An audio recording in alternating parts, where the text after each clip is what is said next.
ACDC is behind some of the greatest anthems ever written, songs that bring entire stadiums to their feet. But once the show's over, these rock stars' lives come crashing back down to earth.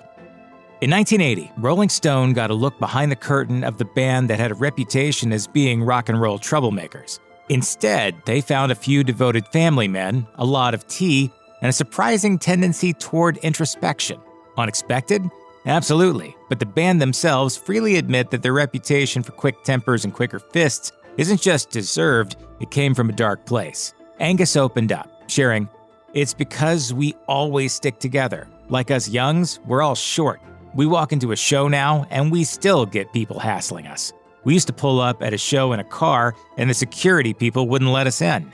Their tempers came from a sort of us versus them mentality that started way back when they were in school in Glasgow. Malcolm remembered the school days as being nothing but a string of fights.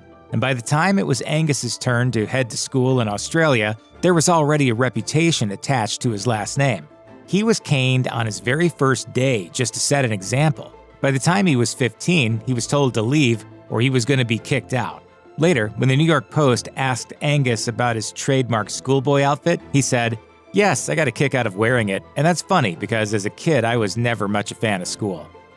In 23 years, Akka Dakka, the Chunder from Down Under, have never strayed from their original hard rock formula. ACDC's reputation has always been that they're not to be taken seriously. Not to mention that critics have declared them unchanging, one-dimensional, and controversial for the sake of being controversial. But if the point of music is to make you feel, then ACDC does that. The band has always been underestimated and misunderstood. A lot of people say that we make the same album 11 times or so. Really, they're lying. It's actually the 12th time. Brian Johnson said as much to Westward back in 2008, explaining, "Fans know what they're going to get when they come to the gig. We just know what we're good at. You could call us one-trick ponies if you like, but basically we just enjoy what we're doing." I guess we just keep true to our roots, I suppose. And we don't try to change, and as we strike a chord. Many have missed the point. According to Johnson, ACDC is really just a bunch of working-class guys with a Monty Python-esque sense of humor, saying, "Take Highway to Hell," which we explained was about a 3-day drive across a desert in Australia, which was hot, you know? Like hell? They'd say if you play the record backwards, you can hear evil things like grrr. And I would think, geez, I didn't know the devil sounded like that. I thought he was coherent, like the rest of us. In other words, they're not devil worshippers, they're just tragically misunderstood. ACDC has always had a reputation. After all, their 1976 tour was called the Lock Up Your Daughters Tour. That was all in good fun. But in the mid-1980s, things took a very real, very dark turn when an ACDC hat was found at the site where Night Stalker victim Dale Okazaki was found murdered. The media ran with it, and suddenly the band was being connected to something satanic.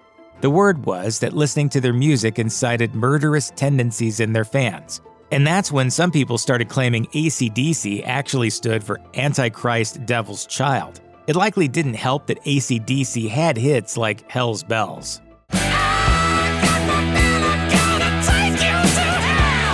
It was almost like the band couldn't stop themselves from including references that could be perceived as satanic.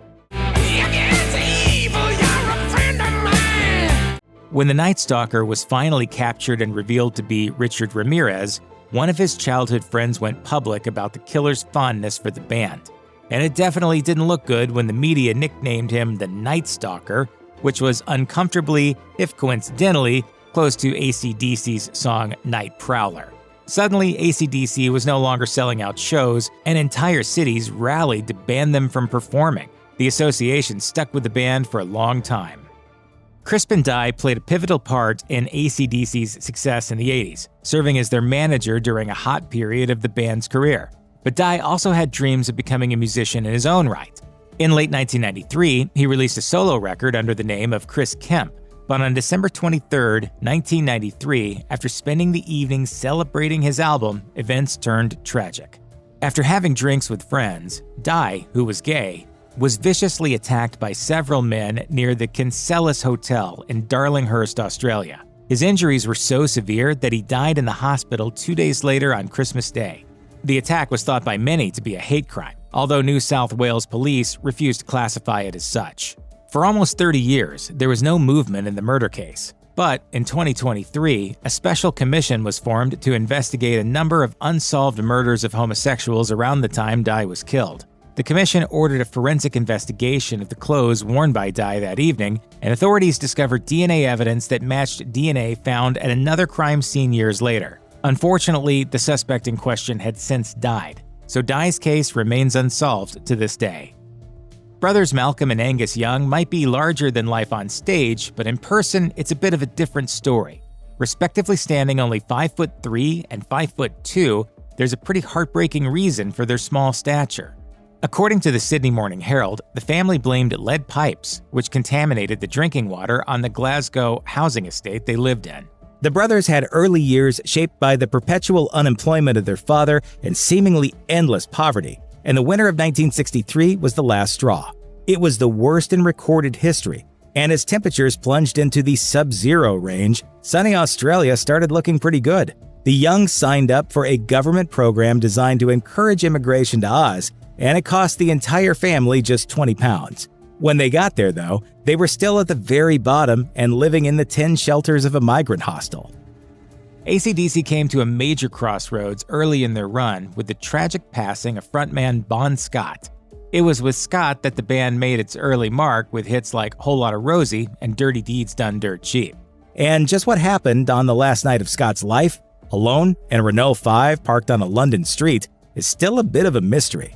Even though the original cause of death was given as acute alcohol poisoning, it was later changed to asphyxiation with the official ruling he had choked on his own vomit after an all-night drinking binge. That's a horrible way to go, but not everyone is convinced that's what happened. According to a 2017 biography by Jesse Fink, the actual cause of death was heroin use. Fink says he interviewed a series of people who were with Scott in the days leading up to his death, who say they were all using heroin. Was Scott? It's unlikely anyone's ever going to come up with a definitive answer. What is known is that the rock world lost a legend that night. The boys are on their way. ACDC released Blow Up Your Video in 1988, and a tour followed right on the heels of the album. But all was not well behind the scenes, and before the tour even started, Malcolm announced he was going to be stepping out of the spotlight to take care of a problem that had been steadily becoming worse: his alcohol addiction. He said, "It caught right up to me and I lost the plot. Angus was going, 'I'm your brother. I don't want to see you dead here. Remember Bon?' So I took that break and cleaned myself up." I wasn't brain dead, but I was just physically and mentally screwed by the alcohol. Nephew Stevie Young stepped in to take his uncle's place on the tour, and while he was back in time for their 1990 album, it's clear that Malcolm's addiction had had a major impact on the band. When Megadeth joined him on tour, Dave Mustaine remembered, "Someone said, 'Can I get you a bottle of something?' And someone else said, 'All they do is drink tea and smoke cigarettes.'" ACDC concerts tend to get crazy, but in 1991, a Salt Lake City concert ended in tragedy when 3 teenage fans were crushed by a crowd surging forward. There were about 4,400 people crammed into festival-style seating, and witnesses testified to a scene where crowds pushed forward, knocked people over, and buried others under a pile of bodies. Just what happened in the chaos differs based on the source, but everyone agrees it was a tragedy.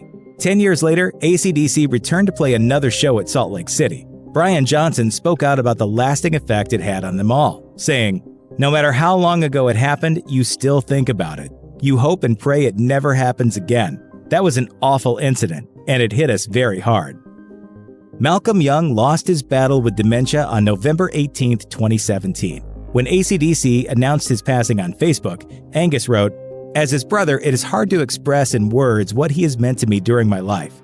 The bond we had was unique and very special. Malcolm, job well done." His passing came long after his condition was announced in 2014. Originally vague about his health issues, ACDC only said he was going to be taking a break and nephew Stevie Young would fill in for it. It wasn't until later that they went public with the fact that Malcolm's dementia had started during their Black Ice tour. Malcolm started to rehearse the songs that he'd played for 30 years, every day, before he did a show. Yes. And his dedication. Later, Angus would talk more about his brother's fight against dementia, saying, "Sometimes you would look and he'd be there and you'd be, 'Malcolm!' And other times, his mind was going, but he still held it together. George Young was Angus and Malcolm's older brother, but that wasn't his only connection with the band. A musician in his own right, George had helped out his brothers in the bass department back in the day. But his most notable contribution to ACDC happened behind the scenes, where he served as a producer on seminal albums like Dirty Deeds Done Dirt Cheap and TNT, helping to shape the group's hard rock style. George died at the age of 70 in October 2017, just 1 month before the tragic death of his younger brother, Malcolm. George's cause of death was never officially disclosed by his family. On their Facebook page, ACDC remembered George and everything he had done for the band, both professionally and personally, writing, "Without his help and guidance, there would not have been an ACDC." In 2016, rock fans were treated to a confusing moment when ACDC abruptly announced that Brian Johnson was out and Axl Rose was in. Shortly after, Johnson issued his own statement on what was going on. His doctors told him he had only 2 choices: quit or face complete hearing loss. He went on to say he was stepping aside not necessarily to protect his hearing, but because he felt it was compromising his ability to perform. He explained, "Our fans deserve my performance to be at the highest level, and if for any reason I can't deliver on that level of performance, I will not disappoint our fans or embarrass the other members of ACDC." But that run ended up having another lap. Johnson rejoined the band in 2018 to record another album and take to the stage once again.